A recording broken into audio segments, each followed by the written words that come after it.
So to lead off here, we're going to talk about 15 questions that we think that everyone should know about AI as it applies to marketing, that your companies, your brand should have an answer to.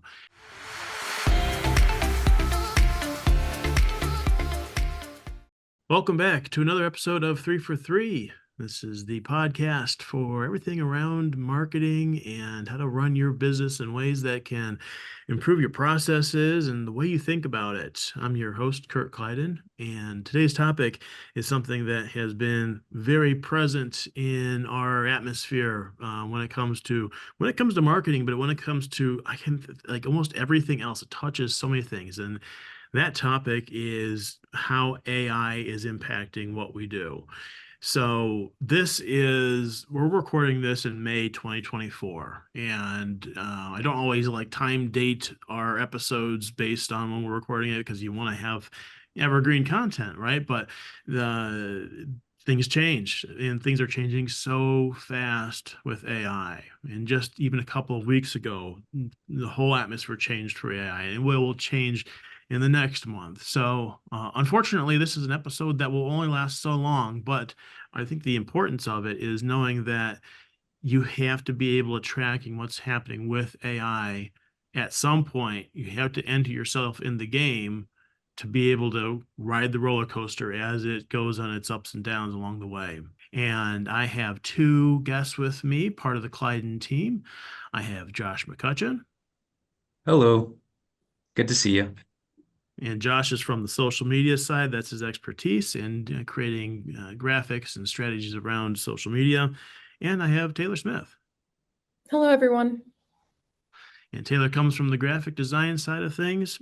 And we're really, it's good to have I think, a well-rounded approach as we talk to AI, because it does impact lots of different areas of what we do and how we approach on it.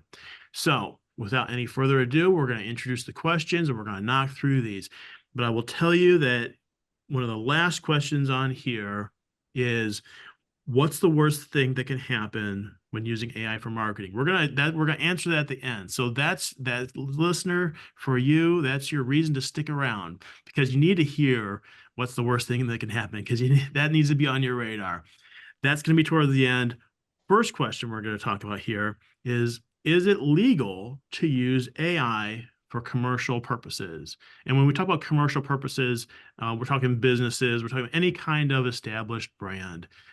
It can be used for commercials too in the marketing business, so that's part of the question as well.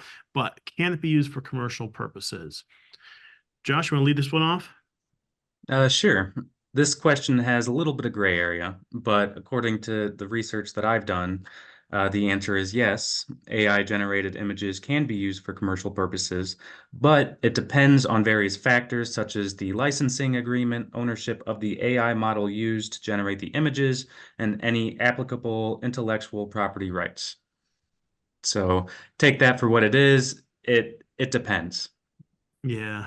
Yeah, so much gray area when it comes to AI and how can it be used and who owns it. I guess the answer to that is yes, maybe yes asterisk, and you know Yeah. how Yes, much. but Yeah, right.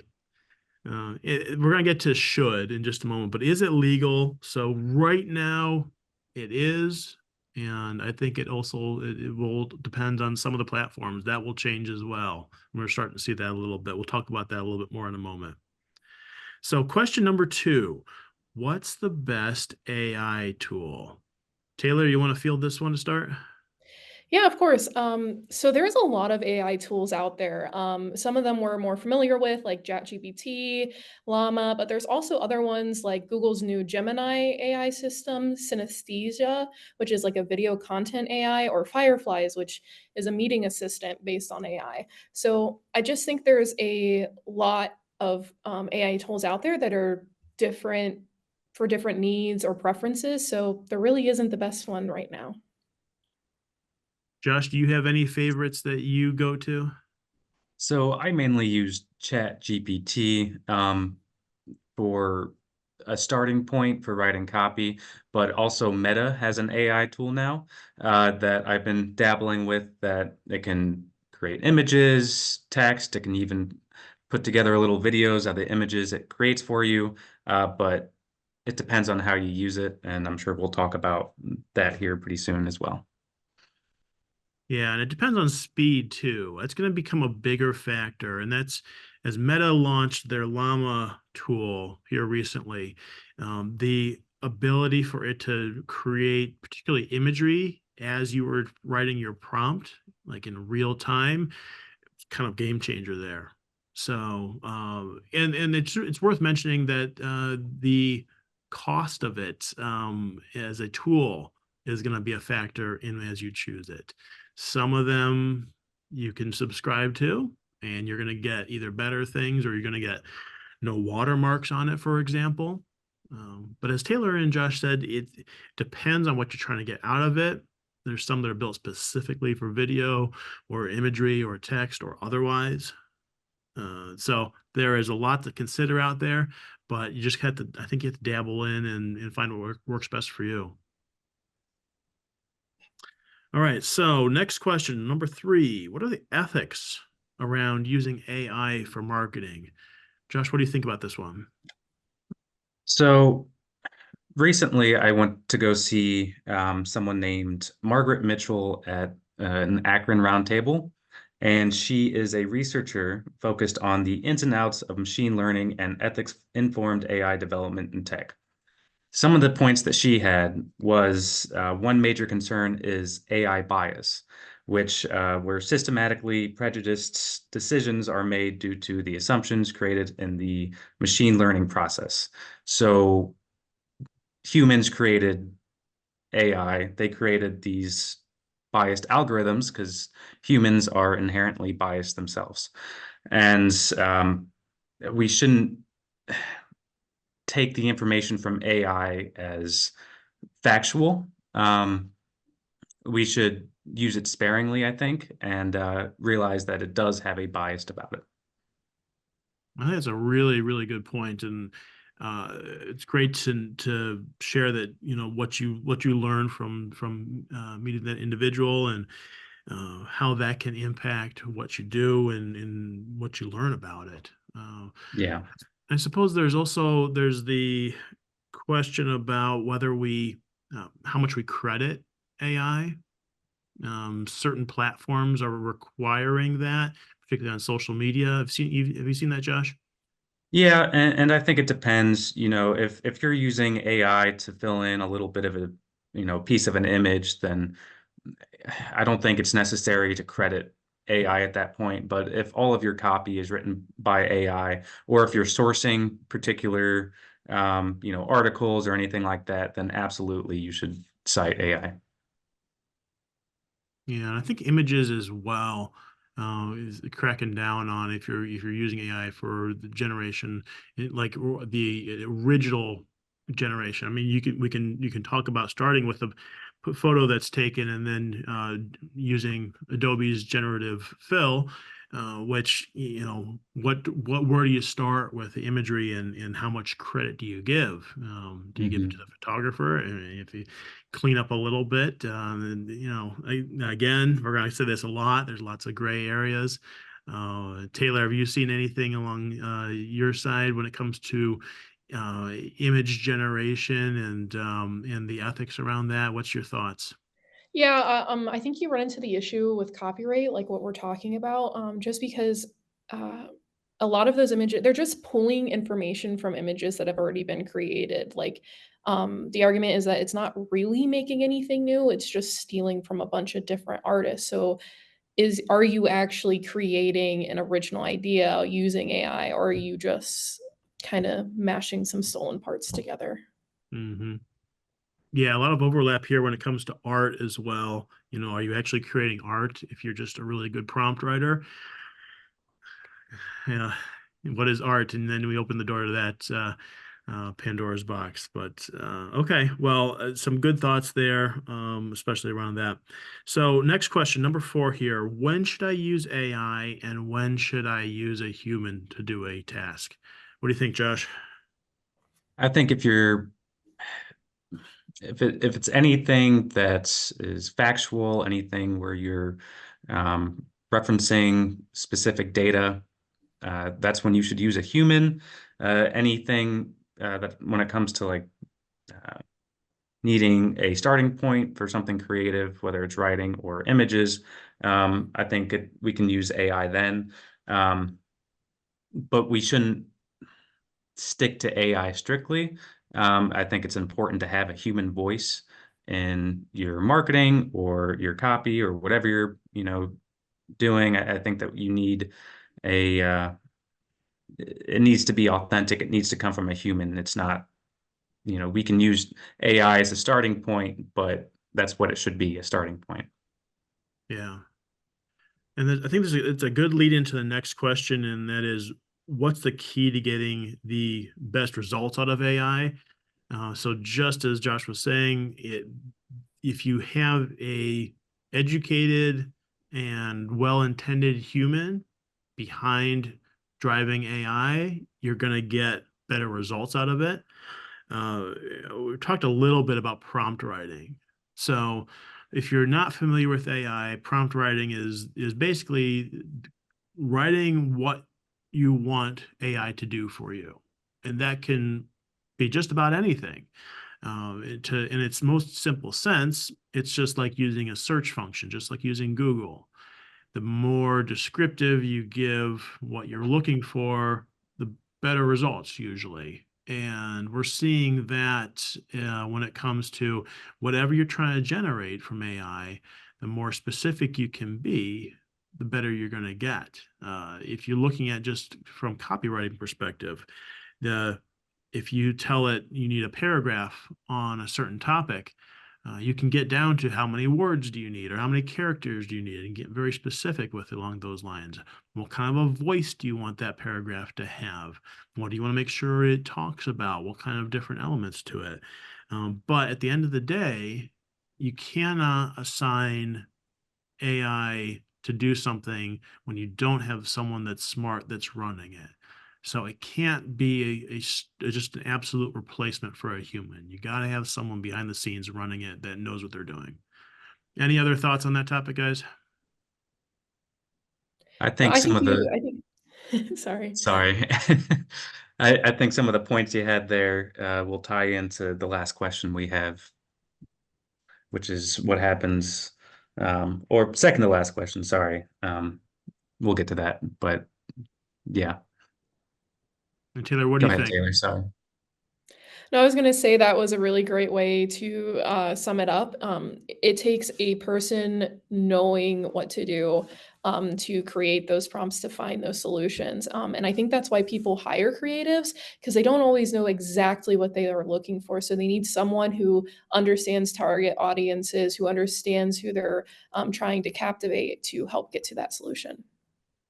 Yeah, I appreciate that, Taylor. And of course, that this is not one of our official questions, but you could add a question to it that would be, is AI going to take my job? And a lot of people are worried about that. And I think if you approach it with this perspective, that as long as I use AI as my friendly neighborhood robot that's going to help me along the way, then you're in a better position. If you're scared of it, then it's not that AI is going to take your job. Is that is someone that's smarter than you that can use AI better than you? Are they going to take your job? Maybe that's the question. I don't know. Yeah. All right, so let's move on. Number 6. Do I need an AI policy at my office? Um, I would say that it is a smart idea to start thinking about that, to put some sort of policy in place, particularly if you've got a team that's working on your marketing efforts and you want to make sure that there's some sort of control over it and that there's limitations over what happens, then yeah, it's probably a smart idea to have some sort of policy. And just like the tools that we're using, that's going to need a change. It's going to be changing every couple of months, but if you revisit it maybe twice a year, maybe that's a smart idea. But some sort of idea of saying, all right, here's what our brand, our company, whatever it may be, this is what we are comfortable using AI for. But are there things that we don't want to use it for? And we'll talk a little bit more about that, I think, with some of these questions coming up here. So let's look at question number 7, and that is, how soon should I start using AI for my marketing? So this is kind of written from the perspective of, if you're a brand that is not using AI yet, and you're trying to figure out, should I start using it? How soon should I start? I guess my answer to it would be, you should start today. You should figure out if you feel like this is a right fit for you. If you don't start today, you're going to get lost over the long term. And you have to learn along as it goes, as we've talked about. It's gonna be changing, but the more that you can stay with it, the better you're gonna be down the road. Um, Josh, do you have any other thoughts about when brands should start if they're not already using AI? I think it's good to be ahead of the curve, so to speak. I mean, as you said, it's just going to keep changing and advancing, and if you hop on this technology now and evolve with it, I think it's only going to help you. It may not be necessary for all industries, but for marketing in particular, I say, yeah, start immediately. And Taylor, I want to get your thoughts on this one as well, because you are going to be a recent graduate here from college, and you are seeing you collaborating. You're working with your fellow students, or have been here recently, for designers. How early would you think a designer should start working with AI to be a helpful tool? Honestly, if they haven't started now, they definitely should. AI is a fantastic tool, whether you're using it in Photoshop to expand backgrounds like we've been talking about, or just using it to generate ideas. It's a great foundation, but again, should it be replacing things? I don't know. I don't think it should be. Fair enough. All right, so let's talk specifically about some of the tactics that you may be using AI for. So, starting off with social media, how can AI improve your social media game? Josh, what do you think about that? Well, it certainly makes things easier and more efficient. So, I design content, and it really helps when we get like an image that needs expanded, or something that, needs a particular element. Uh, Oftentimes we'll get pictures that don't fit within the frame that I needed to fit in, and I'll use AI to generative AI in Photoshop particularly, to expand the backgrounds and fit the frame that I needed to fit in. Um, and I also use it for, voiceover stuff if I need it. A lot of the voiceover AI stuff they have out now is it's it's pretty good. It's pretty good. Not all of it, but a lot of it's pretty good. Um, and for copy as well. Uh, I take that with a grain of salt, but sometimes you just have some brain fog, or it's hard to come up with an idea, and you just need Chat GPT or Meta to give you a starting point, and then take bits and pieces from that match the brand's voice. So it definitely makes things a lot easier, a lot quicker, but to go back to a previous point, it should not be replacing a human.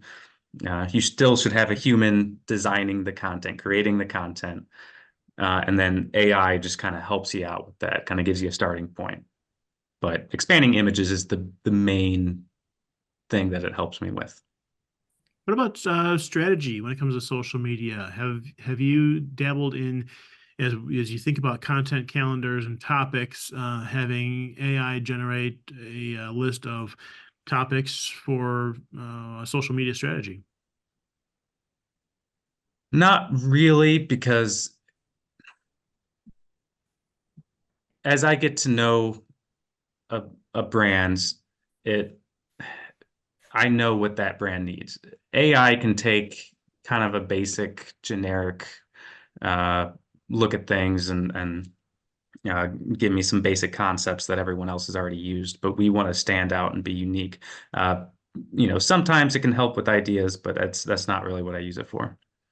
Okay. Yeah, appreciate the answer there. All right, so let's turn this over into website development. How can you use AI to impact a website? And I think there is so much potential here, and it's not quite ready to do everything yet. But I really think that, well, let me start here. Right now, you can use AI to help with your code, so you can it basically is a code check for what you're doing for your website. You can do so much content generation through AI. So if you're looking for body copy on particular topics, now it does depend, and we'll talk a little bit more about what industries are impacted by AI. Depends on what kind of content that you're trying to generate, what kind of copy and messaging. But in a lot of cases, I think that you can do a lot of the filler work starting with AI for websites and really expedite that process. Now, here's what I think is going to happen in the long term. Just as you're able to put in a prompt that says, give me an image with, and you fill in the blanks there, will we be able to say, create for me a website that talks about bingo everything that you need to do? And within however much time that may take, I could see that being a pretty large task. So, but still within maybe a few hours, could you, with a prompt, have your own website ready to launch, ready to go? I think so. I think it's a possibility. Just like we're talking about, I don't think you're going to be able to do it completely hands off. Like there's going to have to be some insertion of here's my brand voice or my palettes. Here's images that we want to work with. A lot of questions out there, but that's a pretty cool prospect that you may be able to in one day launch a website straight from AI and at least get your brand started with that. But I think this changes a little bit as we talk about the next question, number 10, and that is, can I use AI for brand development? So, Taylor, what do you think, especially when it comes to the visual brand? When it comes to visual branding, I would argue you can't. Just because after a while, after using, let's say there's an AI generator for logos right now in Illustrator that you can use. But after doing 1 or 2 prompts, it all starts to look relatively the same. So you would get essentially no uniqueness to your brand. But the other thing is that AI doesn't understand um, design concepts. So it doesn't fully understand hierarchy or using the use of color or how typography would pair with an item. So visually, probably not. Now, if you wanted to use it to like generate like kind of slogan ideas or maybe even names for your company, I could see that being part of the process, but to actually create visual parts, I would argue no. Yeah, I agree with you 100% on that one.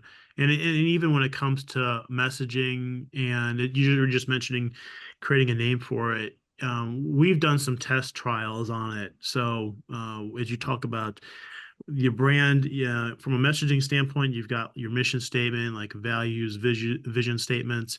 Any of those things, if you run them through AI and the tools that currently exist, you get this very vanilla version of what that may look like. It sounds just like every other mission, vision statement out there. Just as you're saying, Taylor, when it comes to your brand, same thing. It's like you're not getting anything unique. When it comes to like the naming of a company, I think it's a really interesting concept. I think it could give you some ideas of where to go and maybe some ideas of where not to go, almost a rule out kind of a perspective. What do you think, Taylor? No, I agree. I think using it as a base to get like, oh, well, I kind of like this name, but I really don't like this other name is a good foundation. But ultimately, at the end of the day, it'll take humans coming together to come up with the final name concept.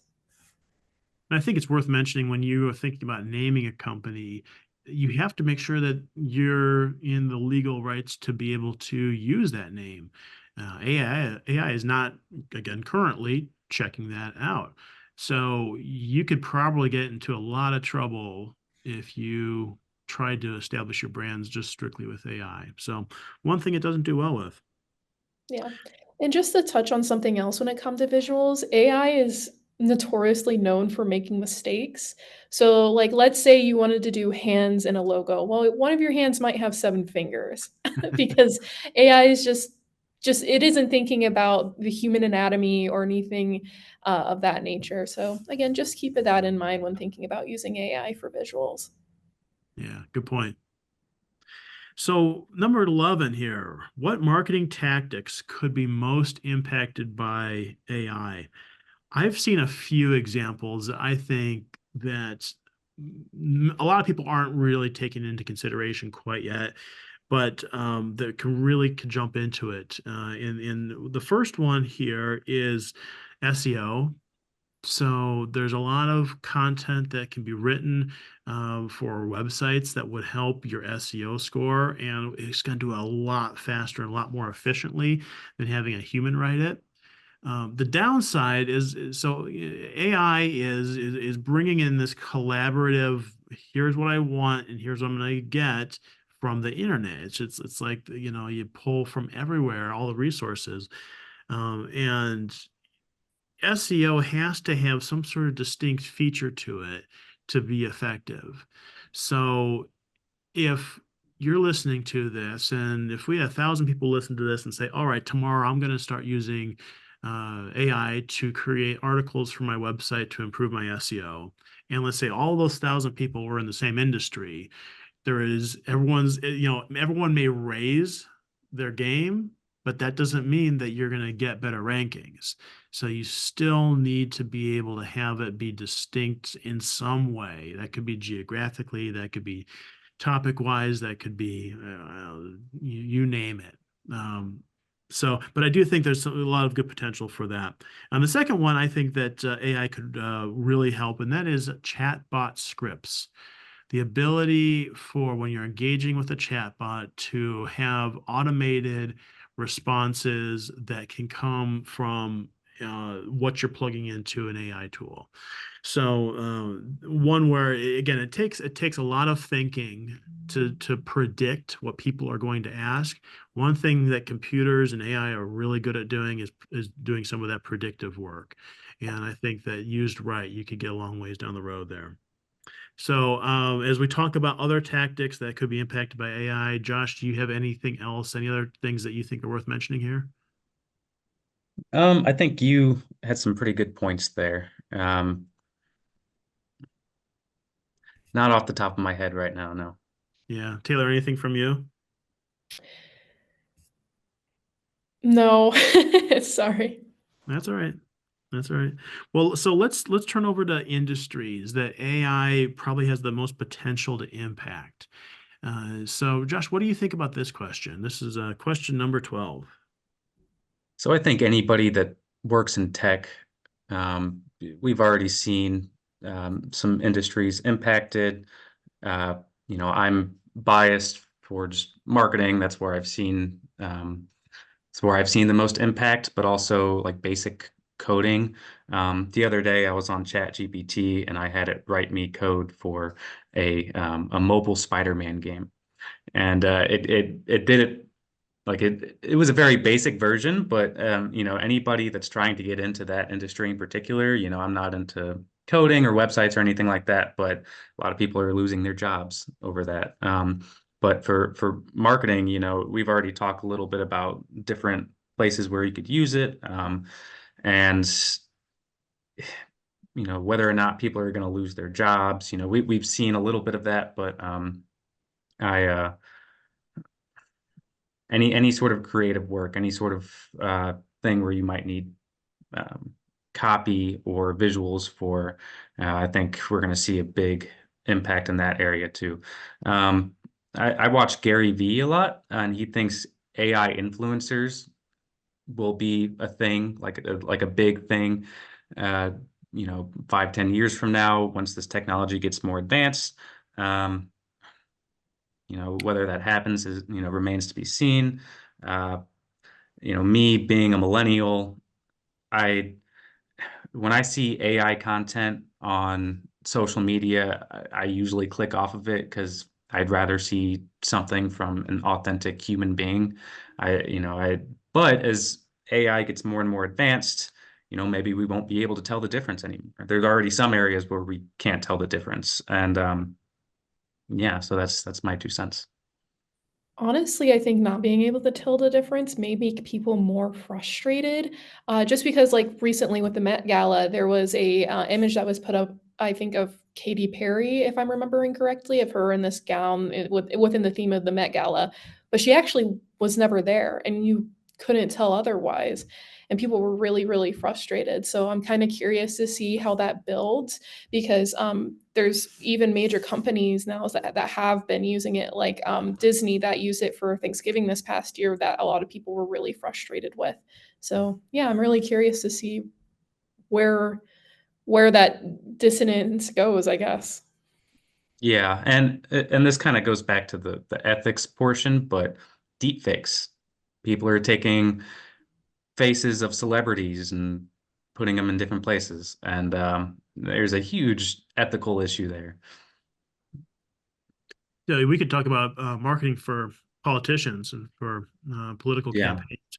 That's certainly a lot of overlap there. The most prevalent tools that we talk about will limit what you can do with a particular like politician. So if you were to put a prompt in there that was Joe Biden doing I don't know, giving money to someone else, most likely it will not generate that for you. It's picking out some of those terms and it's saying no, this is not something that it's not going to do.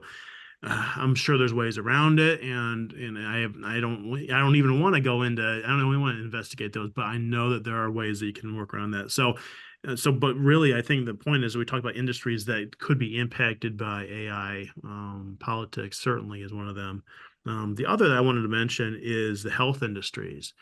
Uh, we know that there is a large need for nurses and there's a large need for specialty doctors, a large need for mental health professionals. They cannot get enough staff to fill the need for the general population. Now, if you could have a mental health professional that could that you could chat with, and let me rephrase this, in an AI run mental health professional that could start some of those conversations, that could fill a employee need in the general landscape of what the population needs. And there are a lot of risks around that. I talked with Paul Retzler a couple years ago about this. Paul runs the AI Marketing Institute, and could we implement something that would allow? Could you have a therapist that is basically a robot that's generating answers?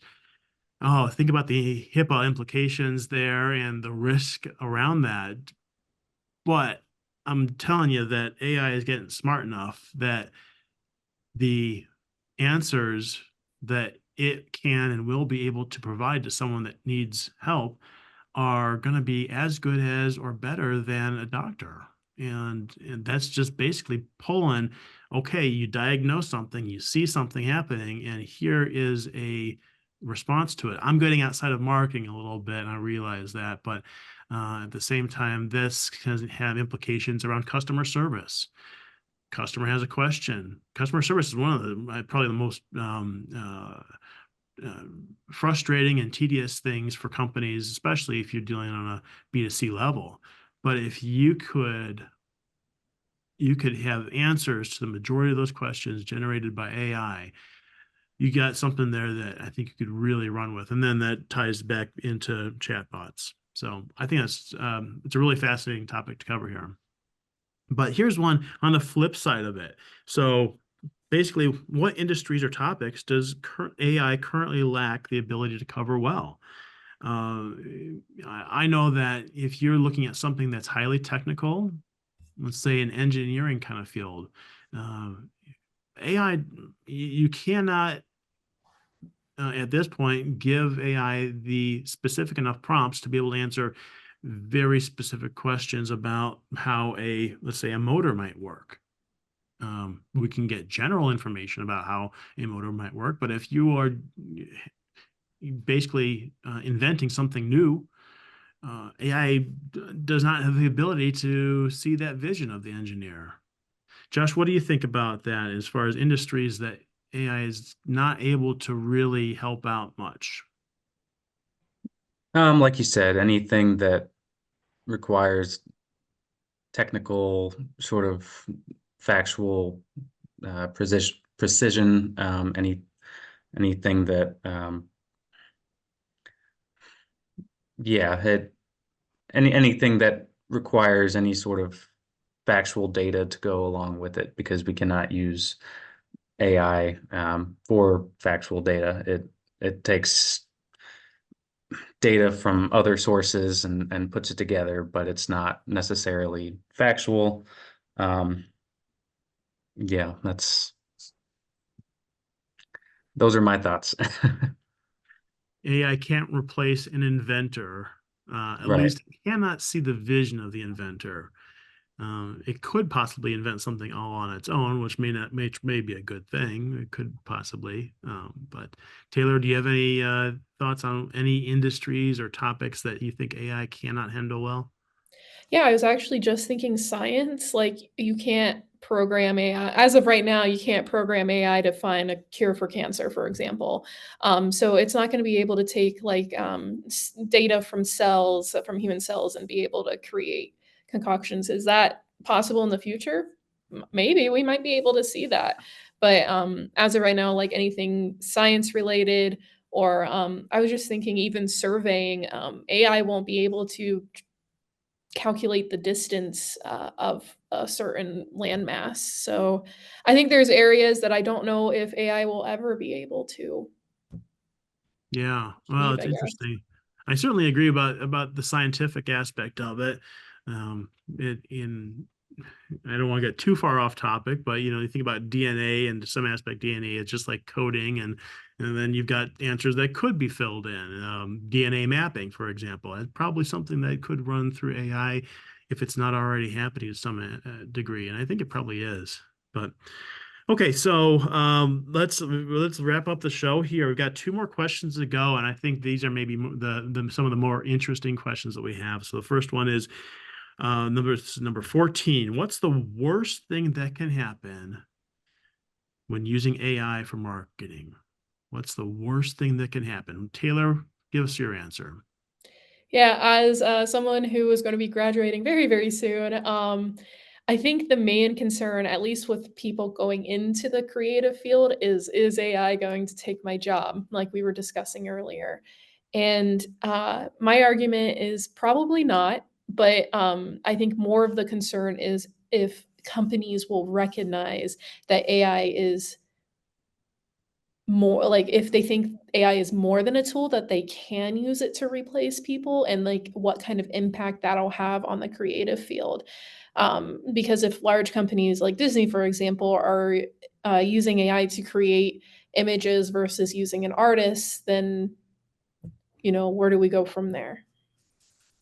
So, are you saying that the worst thing in that scenario is that we lose the human aspect and when creating the creative part of a marketing campaign?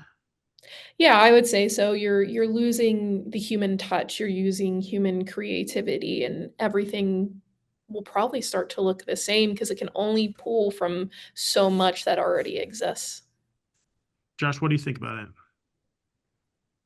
I think it's easy to get lazy while using AI, and we've seen some of that. I've seen some of that just particularly with content creation, people using like Chat GPT to write all of their copy for them and then just copying, pasting without putting any sort of human touch on it. and that doesn't actually bring any value to your client because you're not consistent with their voice and their brand. Um, and some people can't tell the difference. I think it's, people are taking advantage of companies by strictly using AI content, and maybe they're not aware of it, but they're not really getting any value out of that. Going back to Disney, I didn't Disney get some backlash recently because one of the movies that they released was Wish, right? They accused them of using AI to write the script for that, and it was very generic, and no one really liked the movie. And uh, so we're already seeing some of the things that can happen, some of the downfalls of using AI. So yeah, I mean, just as we were talking about earlier, it's a tool that we can use, but it's not something to strictly rely on. Yeah, and at the end of the day, if you are using it in ways that people are saying, "I don't like this," or "I don't think it's authentic," or I think, Taylor, to your point, it's all the same. It all becomes basically vanilla soup, where you can't tell the difference between this company that's doing this and the same another competitor. You are destroying your brand. You are taking what if you were a well-established brand that has worked for decades and even longer to stand out within your industry.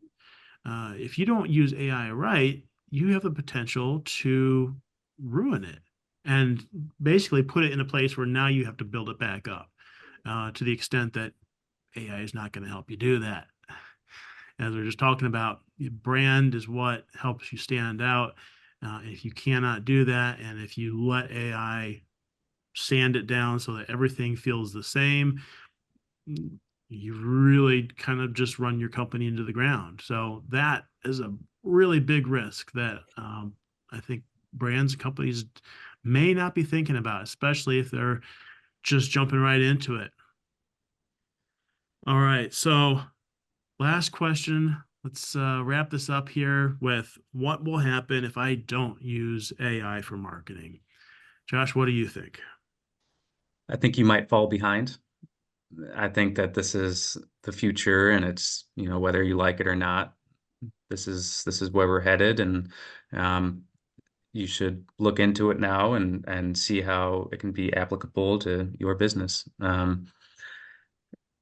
Yeah, it definitely makes things more efficient, um, easier, and if you're sticking to the traditional ways of doing things and not innovating, then you're going to fall behind the industry. What do you think, Taylor? I just think you might not get things done as quickly. AI is a tool that can be very beneficial in helping you get things done quickly, like, again, expanding those images or coming up with writing prompts. Um, but I don't think your quality would be impacted if you don't. Mm-hmm. It's double-edged sword, isn't it? We're just saying that if you're not careful with this, it could chop your brand in pieces. But if you don't use it, you're going to fall behind. And I think that, as you were saying, Taylor, from a how much time you spend on a project, time is money. And if your competitor is using AI to create their messages in a faster way, as long as they're doing it so that they're not, at the same time, wrecking their brand, then they're going to be able to do it for less expensive. So you run the risk of, being the more expensive option without being a better option if you don't get into AI. But again, if you don't do it right, it could all come crumbling down. Such is life in May of 2024 as we are working with AI. And I appreciate both Josh and Taylor for joining us on the show today, and to listeners for listening in. Continue the conversation as you see this on the different social media platforms. Give us your thoughts. What questions do we miss, and what answers do you have to it? Because it is an evolving tool and tactic that we are all in this together. And as marketers, we're going to keep our eye on this and try to do the best job we can with it. So again, Josh, thanks for being on the show today. No problem. Follow us on Instagram, Kleidon_and_associates. Please and thank you. And Taylor, thanks for being on it as well. And this is your first time on the show, right? Yes, yep. Well, you did a great Thanks for job. having me. Yeah. Yeah. And listeners, thank you. We'll catch you next time. So long.